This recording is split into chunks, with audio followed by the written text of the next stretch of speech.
No, it's not too dark. I can see you. We're live, eh? Awesome, we're live now. Yay. Fantastic. I'm just going to make sure it works. Different computer.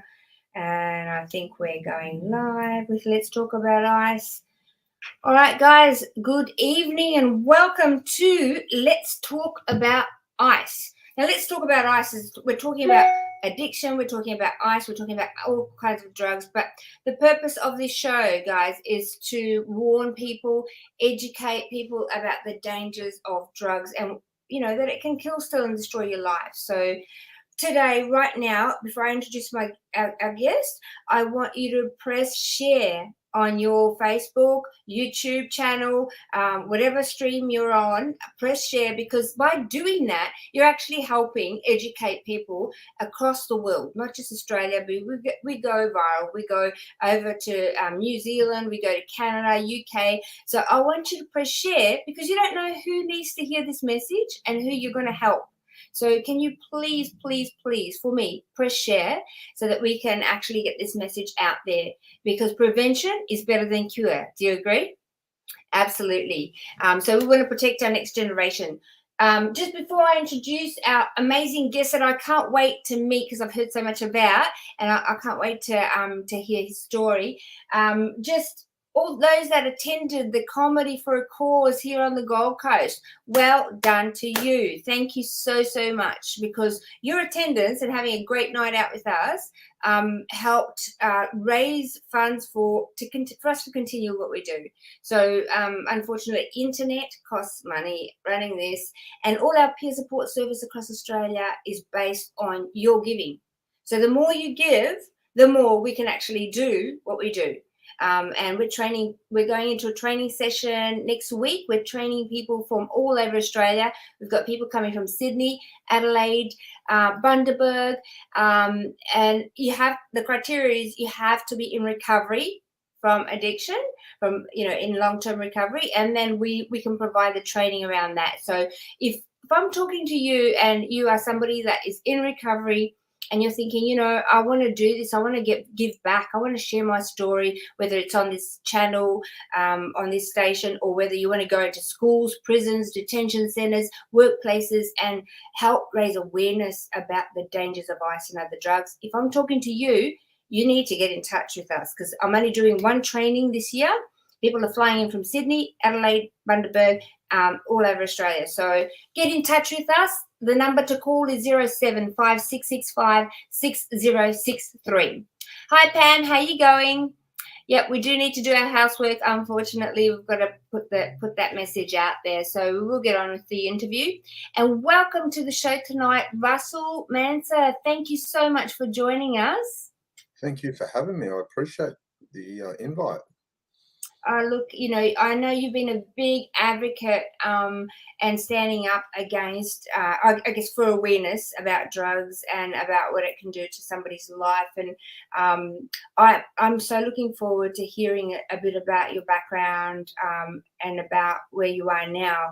But I guess we always start at the beginning. And I don't know, you want to maybe share with us what your upbringing was like and what led you to to picking up drugs?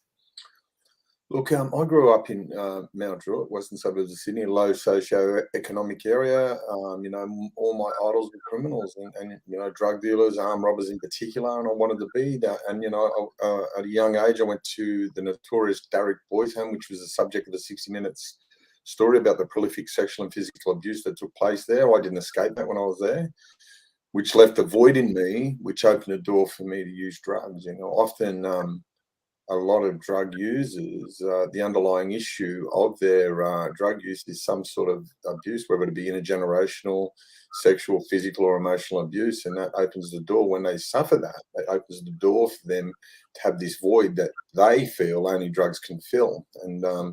And that's what happened to me, after the abuse. Drugs looked, all sorts. I started just with smoking pot, and then speed, and then heroin, and along the lines there.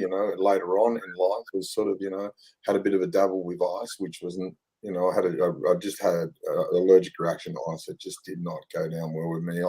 Some people can use ice and go for days. I use ice and be in a psychiatric unit an hour later after taking it. So obviously I'm allergic to the stuff, and it took, when I have taken ice, it's taken me a really, really dark place. So, I had periods of time clean. I had at one stage there, I was clean for 12 years and I thought I could drink. And that drink led to coke, and then that coke led to heroin, and then the heroin, and it was just that crazy cycle. Once I'm not the type of person who can have, one Tim Tam, I'll smash the packet. I can't have one roll of chocolate, I eat the block. It's all or nothing with me. And I was never one of these people that can do things on weekends or anything like that. It was become a full-time job for me. And, the reason why I was using drugs was I was masking a lot of pain, and things were never going to change until I dealt with the underlying issue of the abuse itself. And fortunately, Julia Gillard, the best prime minister this country's ever seen, her legacy was the Royal Commission Institution Responses to Child Sexual Abuse, which allowed me and many others to begin the healing journey through, a lot of hard work. It wasn't given to us, and through trauma counselling and stuff like that. Some pretty, really harsh. Really, it was really quite confronting, and learning to live on life's terms without drugs, I think, has been a pivotal part of my life these days. And I've got a very successful business these days that helps survivors of institutional abuse. I've got a podcast, and my life's pretty good. I don't regret not picking up today. Like the fact that I'm clean today. I've had a really good day. I've had a really, really good day. Choices were my recovery, Absolutely. So when was the first time that you actually picked up drugs to mask? I just came out of Derek Boys Home, and I just turned 16 when I was there. I could smoke pot, because my dad was dying of emphysema, so cigarettes were never my things. But I never, even smoking pot didn't appeal to me until after the abuse took place, and that's when that void opened up for me. And when I smoked pot for the first time, I thought, because I was trying to mask something, it sort of numbed me to the point. And it wasn't long after that I started injecting speed, methamphetamine, and just the methamphetamine was never a thing for me. It really disagreed with me, and I ended up in really bad psychosis. And that psychosis is one of the most horrible things you can ever feel. It's anxiety on it's anxiety on a supercharger, a turbocharger, whatever, on steroids, call it what you will.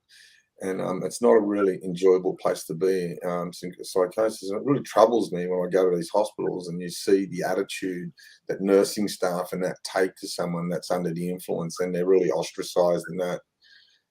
And it's, and I was on the tail end, and I went to hospitals, and they just treated me like an absolute animal, and they encouraged me not to go there and seek out treatment, Yeah. And that was one of the things. That's a big part of that's been a big part of the problem, I think, and people seeking out treatment, going to them hospitals and just getting embarrassed and ashamed and never go back there. And that was my experience, I really did, especially on the Gold Coast, especially in Gold Coast and Tweed Heads. Oh man, the way they treated me, it was like, wow, ringing the police and that, even though I wasn't displaying any propensity for violence, I was there asking to get help. I was asking for sleeping tablets so I could get to sleep and get away and escape the madness of the psychosis. And it was like, next minute a cop car turns up and you get bashed and put in the police cells and let go the next day. Yeah. And we hear that all the time, Russell. The lack of understanding, I guess, from community, that the people that are entrapped in addiction, they're people like you and me. They're people like their kids, and people like them. And people go, oh, but you shouldn't have done drugs. That's why you're in this place. Well, you don't know what's led to that. You don't know what's led people to. They don't look at the underlying issue, do they? Like, let's look at the underlying issue for a lot of. Well, I'm a big believer in treat the trauma. The drug addiction's easy to treat after that. Yeah. I think it's proven time again. Let's treat the underlying issue of why people use drugs. Yeah. Often it's trauma based. 90% of the time, it's some sort of trauma. Yeah. And the drug addiction itself becomes very. So people understand why they're using drugs, and they find solutions not to use the drugs, and it's a good combination. But we've just, just looking at the drug addiction itself and not the underlying issue, you're just treading water. Yeah, yeah, and which is why we do at ARC. We help people get into what we call community rehab. So Yeah, hook them up with a drug and alcohol counselor, a lived yeah, experience one at that. yeah. They're the best. They're the That best. can go through the stuff, the trauma, and once you start doing that walk, and start unpacking it and start to do some, plug them into programs, it changes you from the inside out. Just Mm. masking, oh, just don't do this, just don't do that. It's not the answer, is it? No, it's never. It's not masking nothing, and it's like I've got this analogy, and it's like they get a drug addict and they push them into jail for long periods of time. I spent 23 years in prison, and Wow. um, and it's like having a car that breaks down in your driveway. It's like pouring sugar in the tank, kicking all the panels in, and pulling it out 23 years later and think it's going to work. Yeah. It doesn't work like that. You've got to treat what the underlying issue is. That's paramount. And I think for me, NA has been a really good thing. Doing Narcotics Anonymous has been a real good thing for me because the steps themselves, another addict helping me go through what they've been through and they're passing on that knowledge. The steps themselves and the writing process it was very therapeutic for me, and just going through owning my stuff, working out, what was wrong with the car, fixing the car, and then pushing it out. You know what I mean? Yeah, I didn't need 23 years of jail. And the funny thing about it all is with me, when I started doing that trauma counselling, that's when the healing really began for me. And it was like it was just such a simple thing to do, and they got it wrong for so many years. They just kept on giving me these hope-ending sentences and that sort of stuff. Fair enough.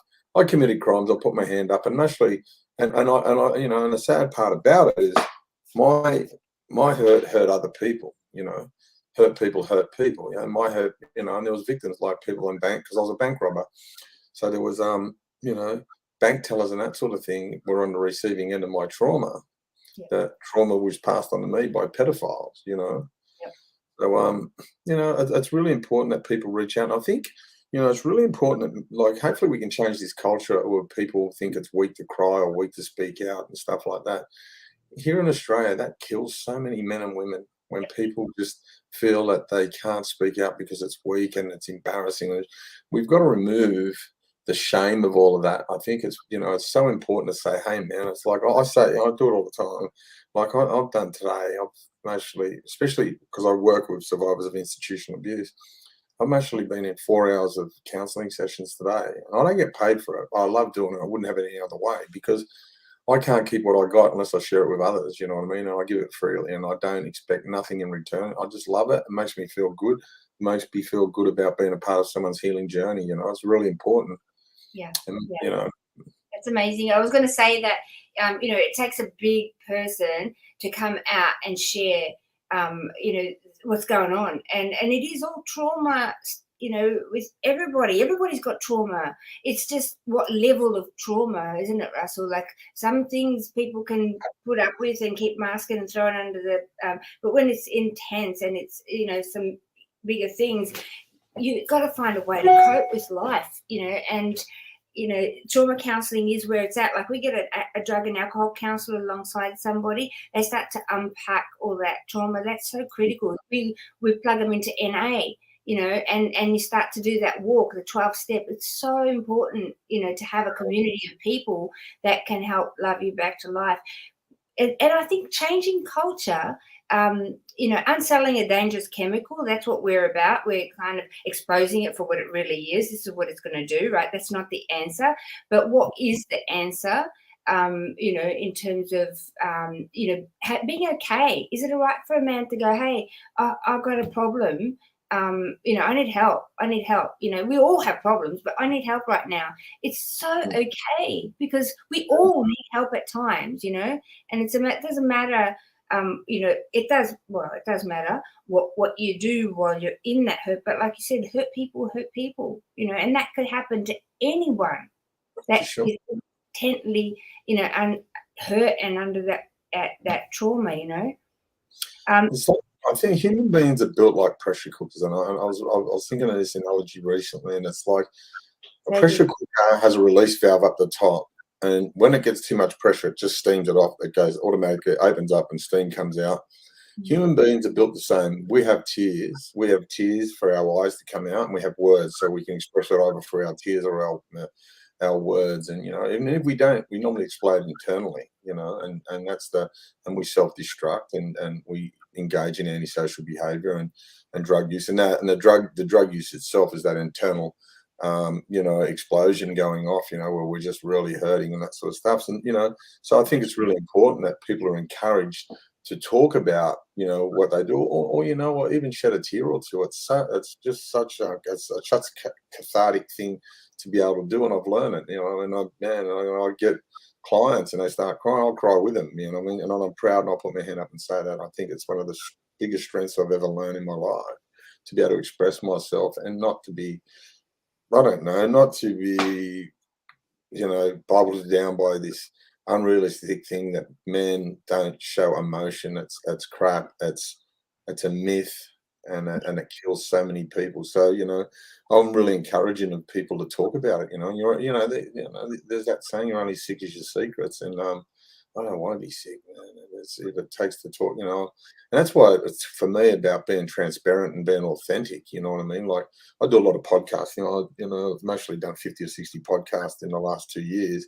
Wow. I talk about, in that, about authenticity, and the thing that you're not transparent about is the thing that people want to hear. So, and I just say to anyone who's interviewing me, I say, let's go, take the gloves off, put the knuckle dusters on, and give it to me. Yeah, yeah. Tell There's me no something. I have a question, right? I'm really interested in, because I hear a lot of, people come out of prison, they write to us from prison, reaching out for help, because we do a lot of workshops in there. Why don't they provide some, trauma counseling and some tools, to help while you're in there? Like, why don't they do that? It's because of the cost, right? So they're more in the prisons are built. It's called the prison industrial complex. It's a new form of slave labor. They're just interested in getting you in a workshop, putting you on a sewing machine or welding stuff or whatever. It's not about you. It's not about your healing. Prisons are the misconception people have is people think prisons are a place of rehabilitation. Prisons are places of punishment. We've got a punitive system here in Australia. We haven't got rehabilitation. I'm sure. Look, there is certain jails that do have, but they don't have. Like, I done all my trauma counselling through the Royal Commission, and that was like, I used to get a legal visit every 2 weeks, and I used to get an hour-long phone call with Relationships Australia. So that is a free service, and I encourage people to use that. And I was so blessed. I got one counsellor for 4 years. I had kept the same woman for 4 years, and she was amazing, and she took me on this amazing, healing journey, which I'm so grateful for to these days. And it was such a blessing to have that one person. I never ever knew what she looked like. I never seen her face. All I knew, it was a phone call Wow.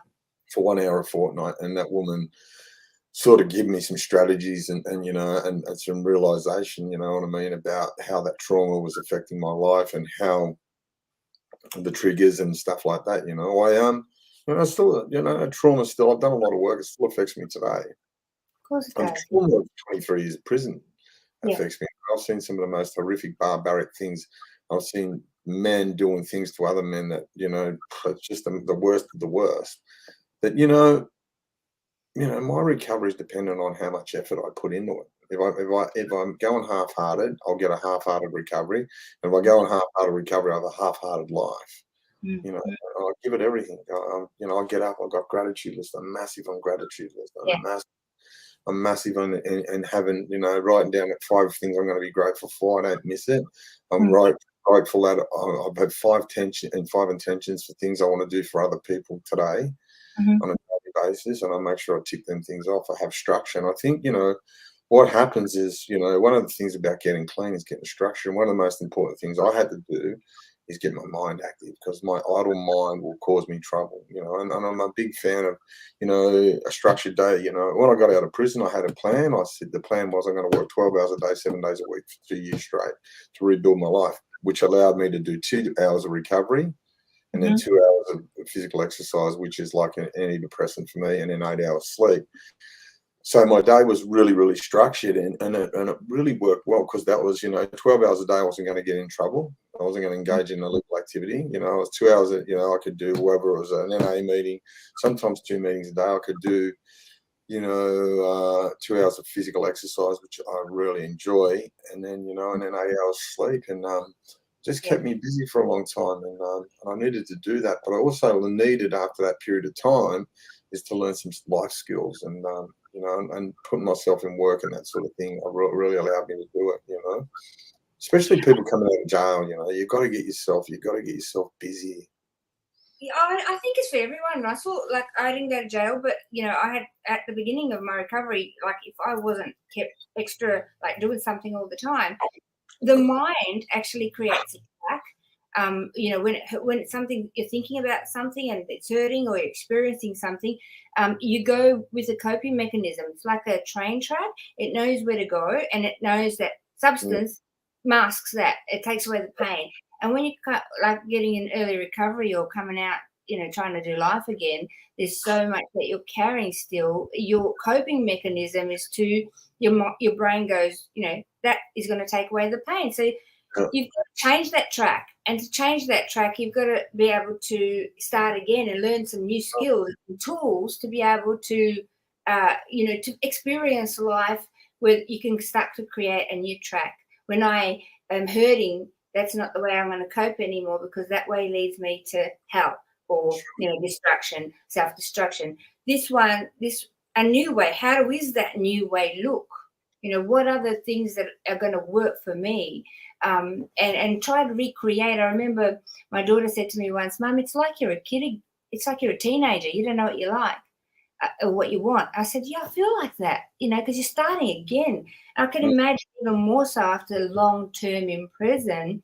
mm. You've also got to learn how to live in the world that you've come out into as well. But also, you've come out still with that baggage, like you haven't actually worked through. Tell me about what that was like for you. How did you work out that it was the trauma? Where was that switch, Russell? Look, Because you done 3 years I, is a long time, bro. yeah, I robbed a bank on the Gold Coast at Coolangatta, so-called Medway Bank, and I come out of there, and I had a bunch of super citizens jump all over me. I got arrested, and then look, I went to jail, and with every intentions of committing suicide. And Yeah. fortunately for me, a few things didn't pan out that way that night. And that first night I was there, I would have used a coaxial cable to hang myself. And I hope this ain't a triggering warning for people, but the coaxial cable had been vandalized, and so I had to put it off the next day. And then a chain of events happened in this 24 hours. That's why I say to people, you ever got them thoughts, put it off for a day, it should change. And a bloke come up to me who I suspected of being a sex offender, and it later confirmed that he was. And he offered me a shot. He goes, "I know you and I have never seen eye to eye, but I offer you this as a peace offering." And I just looked at it, and there's like a display window in the cell window, in the cell door, which the officers could look in. And I banged on it, and I said, "No matter how bad I was going, I could never take a thing off you. I just couldn't accept any, because I know who you are. I know what you've done. I know you're denying it, but because I hate sex offenders." And then I went out to the unit, and there was a young fella there who was um, studying psychology, and he said to me, I said, "What are you doing?" He said, "I'm studying to be a psychologist. I took that advice you gave me all those years ago." And he looked me up and down with the stain, and it really hurt. And he said, "Maybe you should have taken your own advice." And I just went back to studying. And my mate called me out that day, who was a lawyer, and told me he'd get me a pretty good result. So, and on the way back, I walked past the education block, and there was all these sort of things happening. That education block door is never open. It was like a universal thing, wanted me to go in there. Went in Mm. there, said, they said, "What do you want to do?" I said, "We want to study in law." And they said, "We can get you on a tertiary prep program. It prepares you to study law." So I signed me up for that. And then I got back to my cell that night, and I was set up. And the first show comes on. It was 7:30 report, ABC 74. And the first story on that was about the Royal Commission into Institutional Responses to Child Sexual Abuse. And I just knew then that was a sign for me to sort of start. And because of the chain of events that happened in that day. So morally, I felt good about not taking something off a sex offender. I'd given a kid advice that, changed his trajectory. And then, the education thing. And I wasn't going to, my mate was going to look after me, make sure I didn't get hammered in court. And then I sit there and I look at this thing, and it talked about, I'm going after George Pell. And I just thought, you know what? you know, if I decide to leave, I want to give it 100%. And then the opportunity there, by this time, the coaxial cable was there, and I could have done it that night. So I could have knocked myself. So I chose to live, and I chose to give it 100%. And then it started with the healing journey of telling my stories at the Royal Commission Institution Responses to Child Sexual Abuse, and getting some help in the form of trauma counselling. So I wrote this one-page foolscap paper, and I just thought, you know, it was like one of them. It was like doing step work and just lighting it up and burning it, you know, writing it and lighting it up and burning it. So I I wrote it out, what had happened to me briefly, and then put it in an envelope and send it. You know, and 2 weeks later, they Royal Commission called me out, and they told me, the first thing they said, look, we believe you, because a lot of people didn't. And then we told a bit of my story, and then I had my first trauma counselling session, and it was just nirvana. It was like, bang, this is where I'm meant to be. This is the journey I'm meant to be on. Yeah. And off I went, you know, and fortnight. Initially it was weekly for about a year. I was getting these trauma counselling, and then, you know, I'd made a decision I was going to give my life 110%, and that meant really committing myself to recovery. So I was running in, you know, I formed my own NA meetings in there, in prison, and, you know, I surrounded myself with like-minded people with the same goal, you know. And then I got moved into a unit, and you know, because I was sort of had a bit of pull, and I was up there, up the chain, you know. And I said, and I told the screws, I want a drug free unit. So I had a whole heap of bunch of blokes in a unit with me that's sort of under my lead, and we all didn't use, and we're all focused on, you know, education, um, recovery, and you know, and training, and just living a healthy life and a positive life. And you know, and then, you know, my life really took off. The regular counselling, I spoke to the Royal Commission, I had an official meeting with them, started to realise, you know, the work started, my purpose in life appeared to me, and that was to help survivors of institutional abuse, and through sharing my story with them. And it started changing lives, and it felt good, you know. You know, when I started to become of service to others, life gave me, you know, showed me what my purpose was. And you know, today I've got a business. You know, I've got 17,000 survivors that I've helped. You know, I work with 42 different law firms nationally. I employ 22 people. I've got a podcast. You know, my life's really good. The universe has been very, very kind to me through, you know, but the universe knows that I put in hard work. I still, like, I work until 11 o'clock. I worked from 4 o'clock yesterday until 11 o'clock last night. They're the sort of hours of work, but it's not like work when it's a passion. Yep, I hear you. Yep. I went to sleep at 1 a.m., got up, and 7 o'clock I'm on the road again. Because that's what it's about, isn't it? Aren't we all interconnected?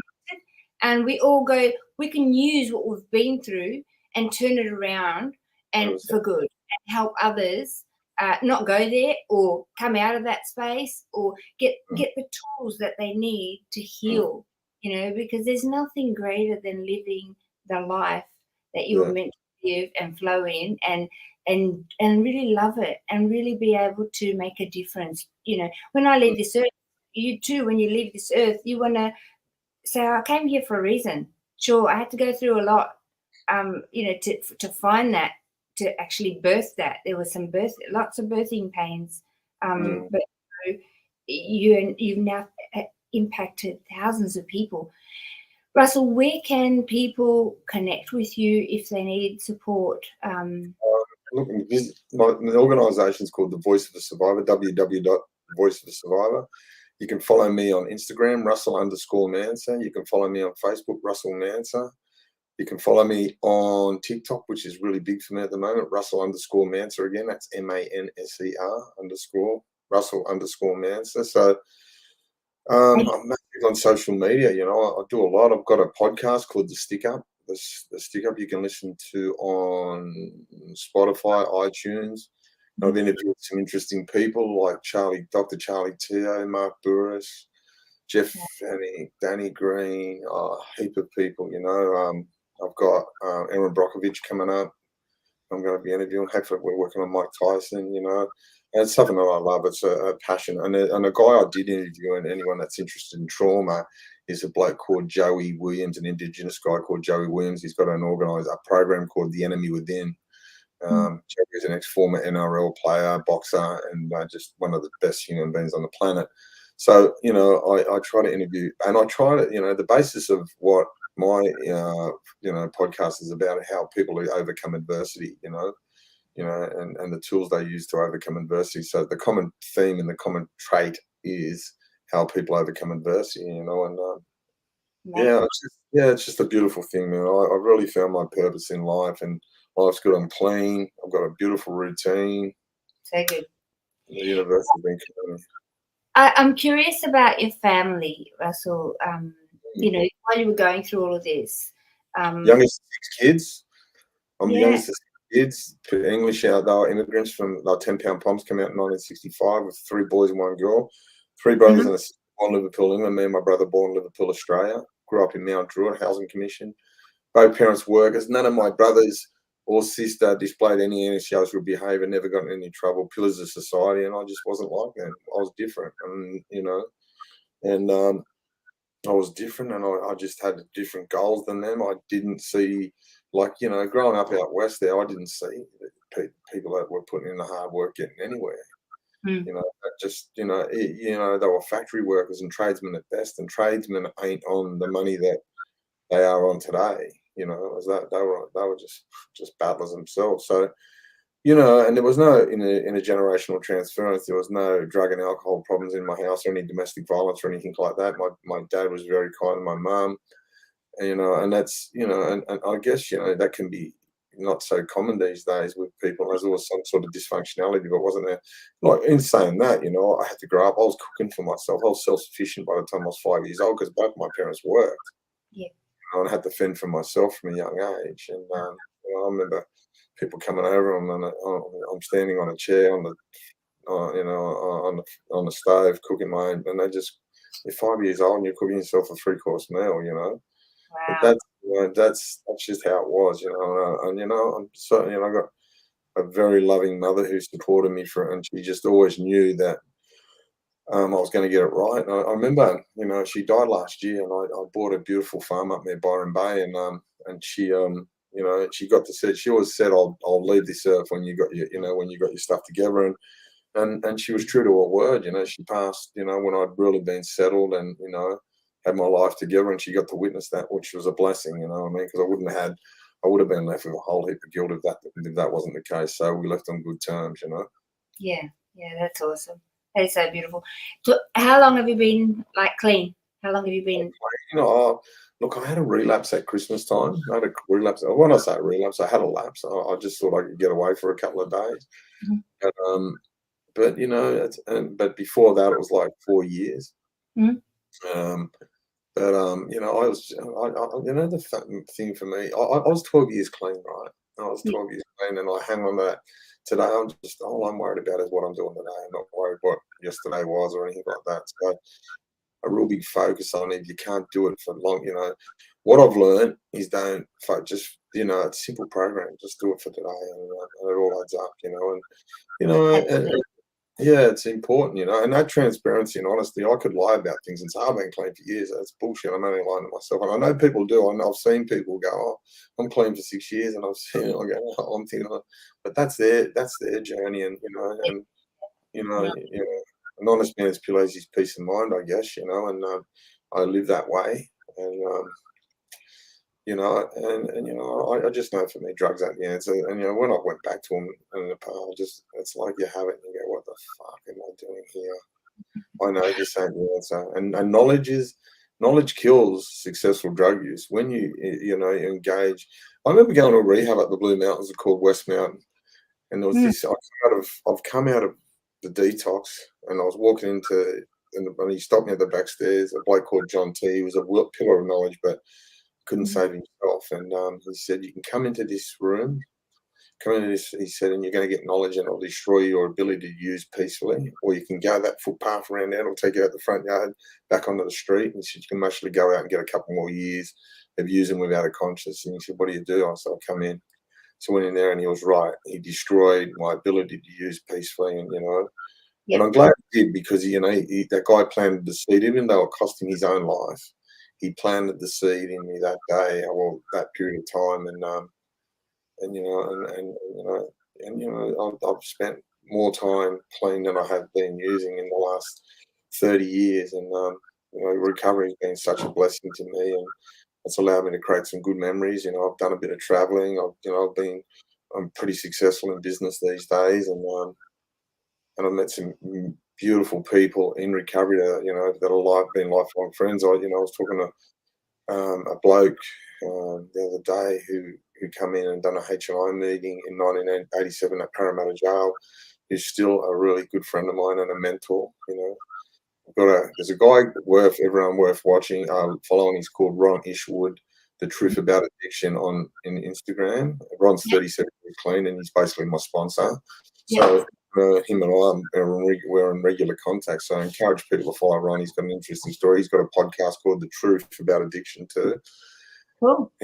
He does a lot. He interviews a lot of people in recovery. He's just a really good guy, Ron, and a pillar of knowledge, just a wealth of knowledge, and so blessed to have friends like him in my life that have got my back and know when I'm not traveling well, and they sense it. They get the phone call, and well, it's good.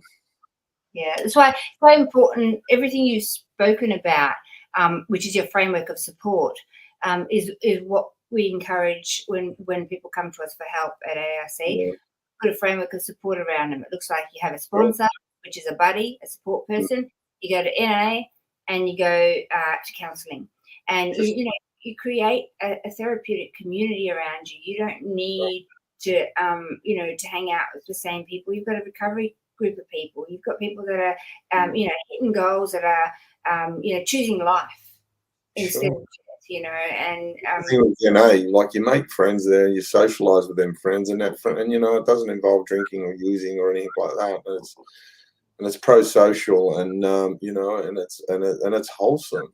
Yeah, that's so good. So now, you're giving back to community, and you're running podcasts and businesses, and how do you balance life, like in business? I mean, while you're in a safe environment like NA and therapeutic community, but when you're actually doing business out there, people are, let's go out for a few drinks. Let's. How do you balance that? Healthy boundaries, I think. You know what I mean? It's like I'm not shy to say to someone, "Hey, look, I'm not a drinker. I'm not." I'm not embarrassed. And if anything, I've seen there's a bit of a cultural shift in it too. Like a lot of people ain't drinkers these days. I think, that those days of those long lunches and getting drunk and everything has sort of come to an end. I don't, and if I feel as though I'm going to be jeopardised in any shape or form, I just want to go. I'll say, listen, I'm not feeling the best. I'm going home. But it's about healthy boundaries and being assertive. What do you want? Like I know where that stuff takes me to, and I don't want to go there. Yeah. I don't want to go there. I'm a morning person. I'm up at 5 or 6 in the morning. Go to the gym, train. I go to my local cafe, every morning and just sit there. I've got a real good structure. I get up, do my gratitude intentions for the day, jump in a cold shower. I jump in that cold shower for 2 minutes every morning, rain, hail, or shine, summer, winter, whatever, and then make my bed. That's a big thing. And then I just go up to the local cafe and I just sit there with all the construction workers, and it makes me feel grateful that I've created a life for me, because I don't know if I could do that. I take my hat off to people who can. I've created a life for myself that I want. Well, the universe has played a part in it too. The universe knows what I needed and give it to me. And then I just went along for the ride, and I sit up there, and it's a big humility thing for me. It's about just sitting there with the construction workers and knowing, I'm doing what I want, and I'm grateful I'm not on a building site on a boiling hot day or a freezing cold day or whatever. And I can, today I work from the beach. I was on my phone doing my work from the beach, and I love it. I'm so blessed, and I feel so fortunate. I've got so much gratitude, and I say that gratitude is the conduit to your peace and happiness. Yes. If you've got a grateful heart, you can't be angry, you can't be resentful, you can't be jealous, you can't be anything. When you've got a grateful heart, all you can do is love. Yeah. And I think I would imagine that a lot of people reach out to you for help. Yeah, I get a lot. I get a lot through whether it's abuse. I've got a woman who rings me at 5:30 every morning. She's a mental health patient, and you know what? She just needs someone to listen to her. And I say, listen, Trey. And I'll say, listen. I'll give you. I can do it. Half an hour. You've got me for. And all she wants to do is talk. I go, okay. Half an hour's up. You're happy? Oh, thank you for that. And man, if you can give someone that gift, like, you know what I mean? If you've got the time to do it, man, because, you know, I know she's unwell and you know, it feels good, you know, it makes you, oh, really, really, and she'll fling me a couple of texts and say how grateful she is. That's okay. It cost me nothing. Yeah. Cost me nothing. I was walking around doing my housework or whatever while she was doing it. So, you know, I've still achieved, you know, I am one of those men that can multitask, like not many of us can. But, Oh, well done. yeah, you Well done know, for saying that. but, you know, it's just one of those things, you know, just the gift of being able to give to someone, like whether it's your ears for a bit or whatever, man, and it's so rewarding. And that's, I spend my life, and my motto is I give more than I take.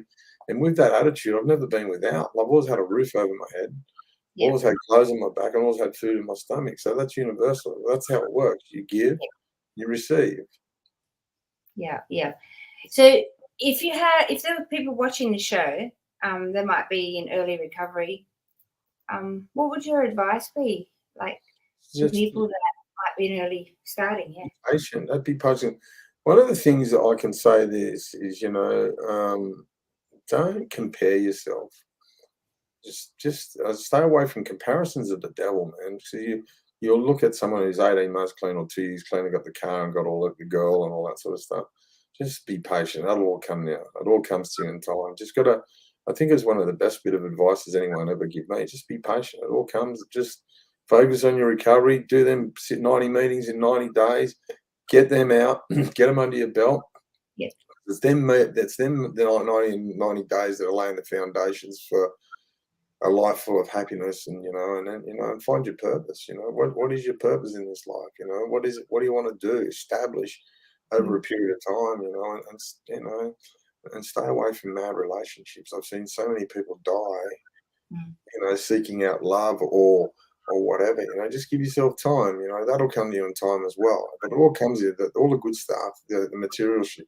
But here's another bit of advice: don't chase your happiness through material stuff because you're going to be disappointed every time. Chase your happiness through internal stuff. What makes your heart feel good? You yeah, know, what feels good in your heart, whether that's, you know, ringing a mate, checking on them and making sure they're right. Do all that, you know, that foundation stuff, you know, get some empathy and some compassion into your heart for your fellow human being and yeah, see, you know, get to them meetings early, set up the chairs, be a part of the fucking, join the band. Don't yeah, listen to the music, you know, make the music. And I think it's really, really important to be a part of it all. I think it's important.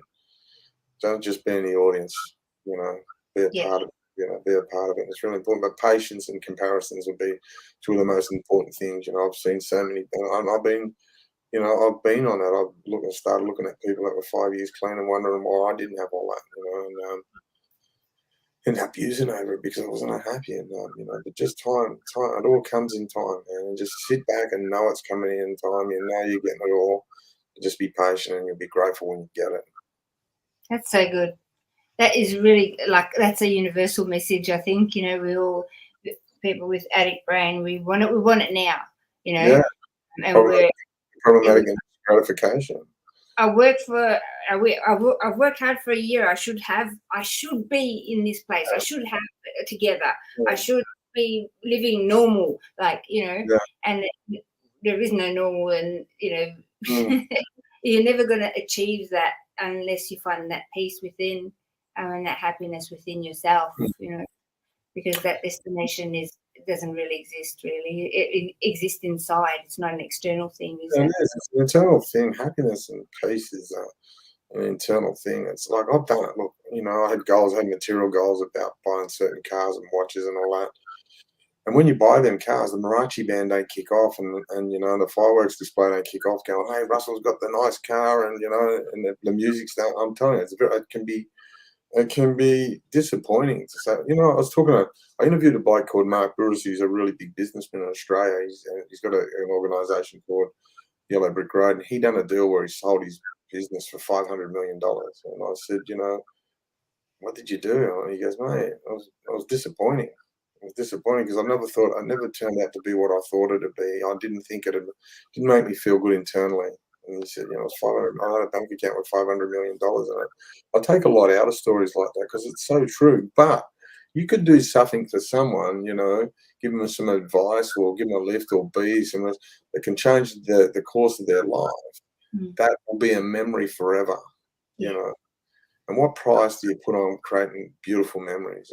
What price do you put on, someone, thanking you because you've done something in their life that's life changing? You see, a family and their kids and little kids are smiling because dad's back and Yeah. they've got their dad's available, and you know that you played a part in that. Man, that stuff's the gold for me. That's better than any Rolls Royce. That's better than any Rolex watch for me. I'll That's trade that any day. so beautiful. That is so true. Yeah, totally agree with you. Money ain't everything, and neither is achieving business, high business things Yeah. and goals of corporate ladder and all of that. Like Mm. being there, done that. Like that's not where it's at. No, it ain't. It's the beauty. The beauty comes from what you can do for others. It Yeah, comes from that being part of their good memories and their good life and their just their good fortune in life. That's the beauty for me. Is like when someone's just so grateful for something you've done or whatever for 'em. I do it. Like in the work I do, I get to do a lot, but I still get to see a lot of shit. We help people get compensation. We help them get apology letters and counselling and that sort of stuff. And but with the compensation, they go off and use all their money on drugs, and then they come back and expect more from us, and and then our boundaries got to kick in. But when your boundaries kick in with some people, your boundaries can develop haters. yeah, You know, yeah, but I understand haters. I understand that. I understand that. I've got it wrapped up. People are the haters are projectionists. They want to project how they feel onto you. They want to make you feel how they feel. And, then people need a hug. That's all I say. I'm not going to get angry at you, man. You can call me what you want or anything. I don't take it to heart. I know you're hurting. And here I am, and I'm here to tell you that you're all right. I'll give you a hug, man, and let's work your way out of it. And I do a lot. I do a lot. That's a big part of the work I do, teaching people you don't need to hate on yourself. And that's, healing from trauma and that sort of thing is about getting that self belief and self love back. yeah, That's what happens. That's where the healing is. That's the crux of the healing is when you get self love, self belief, and self worth back. You're healed from trauma.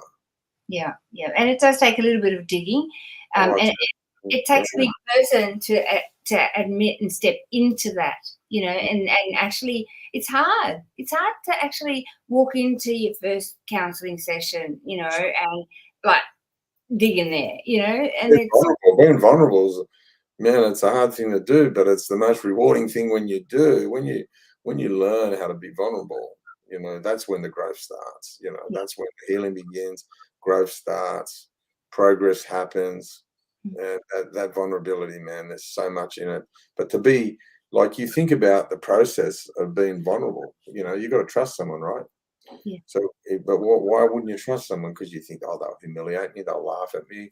mm, But if someone was to laugh at you or humiliate you, they're the one, man. They're the one that needs the hug because yeah, you are showing yourself at full capacity strength by being vulnerable. And if they think that's funny or something like that, give them a hug because they're just weak. yeah, yeah. It's their hurt. That's Yeah, right. yeah, it is. People hurt people, Yeah, and for that sure. yeah. But I You got love it. Vulnerability and authenticity go hand in hand. yeah, When someone's being vulnerable, they're being authentic, they're being true to themselves, they're being the real person they were born to be. yeah, And that's to be celebrated. yeah. I've got a saying here in the office, in our team. It's like, love them a little bit more. Yeah, If yeah, they're hurting, love them a little bit more because they yeah, need it. And that's how you break through those hard shells. for Um, sure. And there's a lot of people, there's a lot of people caught up in what they want to be. They want to be the society norm. You don't show emotion. People are surprised these days of authenticity. I was surprised you were so authentic. You were so real. mm, Everyone should be authentic. Everyone should be real. So down to earth. yeah, and It's helping not. each other, and yeah, recognizing that could be you, Yeah, or what you tomorrow. You know what I mean? yeah. That's right. Nobody's immune from their life falling apart or them falling apart any second. We're all just human. You know what I mean? Like, It's pretty easy, man. You just drop the bullshit and it happens. yeah, Drop the ego and all that shit happens. Ego is the biggest fucking enemy of authenticity. yeah, As soon as people drop the ego, they can be authentic. They can say, "Hey, listen, I am scared. I am fearful, and I worry about things, and that's okay. All right, let's work through it. yeah, Go, let's pull out the pick and shovel. Let's get out the jackhammer. Let's get them tools. Let's get working. mm, Because you can't heal until you get vulnerable. You can't. You just can't heal. That's and that you can't half do things. You can't half tell how you're feeling. You can't.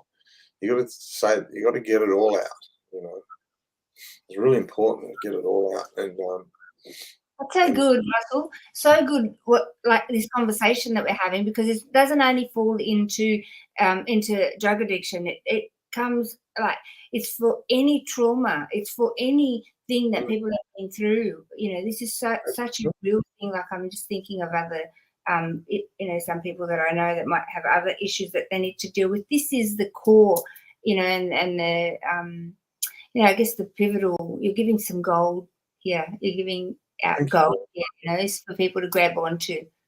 Thank you. And that's what it's all about. It's like this was given to me. I'm just passing it on. You Yeah, know, these things I've learned, I'm just passing it on, and I think it's my, and I won't have it if I don't share this tomorrow. I think I own this mhm, knowledge. I think Indigenous Aboriginal people have been doing it for years. That's what their whole culture is about. Is about sharing knowledge. You look back and I was talking to Joey Williams about it, my friend. He goes, mate, we sit around the campfire. We've got 20 psychologists. And he said, amazing. people just passing on the knowledge. It's a beautiful culture, the Aboriginal culture, and people passing the knowledge, and they taught young boys how to be men. You know, Yes. and it's a beautiful thing, and that's what we should be doing. Everyone should have a mentor. Yep. Everyone should have a mentor.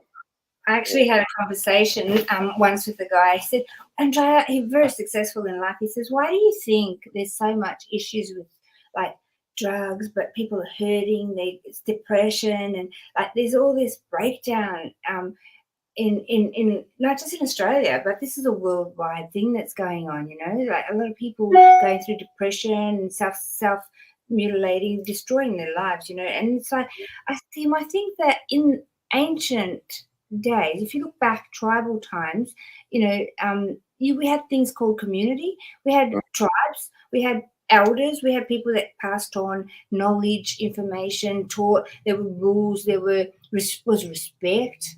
There was people, we did stuff as a community. We built campfires together, we built houses together. People today have become self, Uh, it's about me succeeding. I don't care what I have to do to yeah. you. I want to, succeed and do it myself, and gloat on that. I guess look what I've achieved.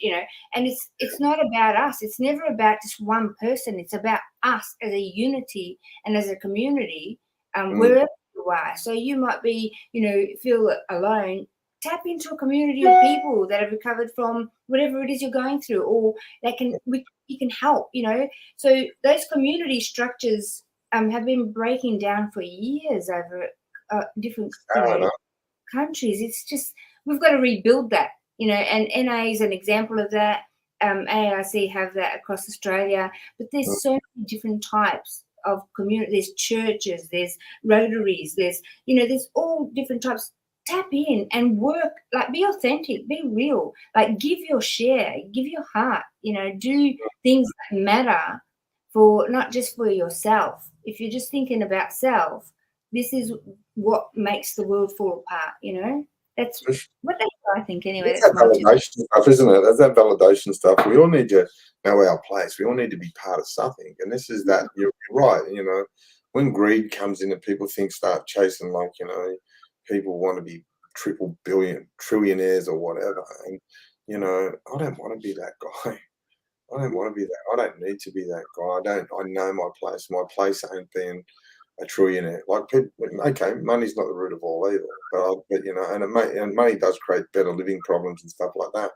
For me, if I was ever that rich, I'd be building rehabs. That's what I'd like to be doing, and I'd like to be giving back, and I'd like to help people not suffer anymore, because it's a beautiful thing when you can show someone the way out of the jungle. Yeah. When you can show someone, here's a blueprint how to get out of there, and here's a blueprint. I talk about, I do a lot of talks to prisoners and that sort of thing. I show you the blueprint how to never get in trouble again. It's really easy. Just have this structure. This is this simple structure that I have, and it keeps me out of trouble. But So that simple structure starts with hard work, and get out. Like I got out of prison. I got out of prison on that. I only done 4 years on that last one. But I got out of prison 4 years clean. I put myself into rehab. I was 4 years clean. And when I got to rehab, I was cleaner than anyone that worked there. You know, How long did you do in rehab? that was like 4 months in house, and I done 12 months outpatients, and that was Coffs Harbour at Dell House, and it was Oh, a yeah. good work, because a lot of rehabs have got this silly policy there about physical exercise, that it's jail behaviour and that, and that's crazy. I think it's stupid. Any rehab that has that should stop it, because okay, we put it in perspective. You're allowed to train. You can train 1 hour a day. You can do weights. You can do whatever you want. You can train 1 hour a day. They should not have blanket bans where they don't allow people to train. And there's certain rehabs that do that. Yeah. And I think it's for me, my exercise is my antidepressant tablet. I train. It makes it releases serotonin and dopamine, and I'm off for the day. Yep. And the earlier to do it, the earlier I do it, the more effective it is in my life, and it's part of having a structured day. And I think structure for any addict is fucking paramount. I So, think, yeah. keeping that busy. I went to a really good rehab once before, and I was at Glebe House in Sydney, and they specialised in reintegrating prisoners that have done along the time, and they encouraged it. They said, go to the gym at 6 o'clock in the morning. Good on you. We encourage you to do that. And that Glebe House, I reckon I'd put its success rate would be higher than any other rehab in Australia, without a doubt. It's just the structure, but they're all about structure. They wanted you, they made yourself, you're self-regulated. You had to make your way to 2 NA meetings a day. You had to come back and cook. You had to be potter. They always had you busy, and I think that's where I learned a lot of structure from, about the importance of having a structured day. You know what you're doing. Yeah. Don't get to lunchtime and go, oh, what am I going to do from here? I always know what I'm doing. I get this structure. I get that little routine. I do it in the morning. I stick to it. I do that 7 days a week. I don't sleep in. I get out of bed, because that bed's can be a rotten place for my head. I don't want to be in there rolling in thoughts. I want to be into it. Like a bloke said to me, why are you so positive? I said, because I choose to. I don't choose to be negative. I don't allow, like, whether it be social media, if someone puts a negative comment on, bang, block. Yep. Life's like that. You can block negative people out. You can say, hey, man, I'll block your number. All you're doing is being negative. All you're being fucking raving about drug use, and that, bang, block. You don't need to have them people. It's your choice what you allow. It's your choice what you allow. And you can have negativity in your life if you allow it. I don't allow it. I just go, man, I don't want to hear that. Don't get involved in gossip. I don't want to know about gossip. I don't care if anyone's talking about me. I really don't care. What people think and say about me is none of my business. Yep. So I don't engage in that. I don't bag people out. We've got, my mum used to say, "If you've got nothing good to say nothing at all. Keep my opinion to myself." Keep my opinion to myself. I'm not involved in it. And life's really, really good. And the simpler I make my life, the better. Yeah. The simpler I make it. You work a lot by the sound of it, because you've got a lot to go. Yeah. What do you do for hobby? Oh, obviously exercise. I listen to a lot of like podcasts, like Dr. Joe Dispenza, neuroscientist, and people that are going to value add to my life. Ed Milat, Tony Robbins. I listen to positive stuff. That's what It's like watering your garden, and putting some fertilizer on it and that sort of stuff. It's about what I feed myself with. I don't want to listen to shit. And I don't. Sure, there's a social media aspect to my life. I do a lot of work on social media, but I see what, I know what not to engage in. I don't, if someone's got some negative comment, why they don't need to hear it, keep moving. And I like to keep moving, I like to move. I like to be busy.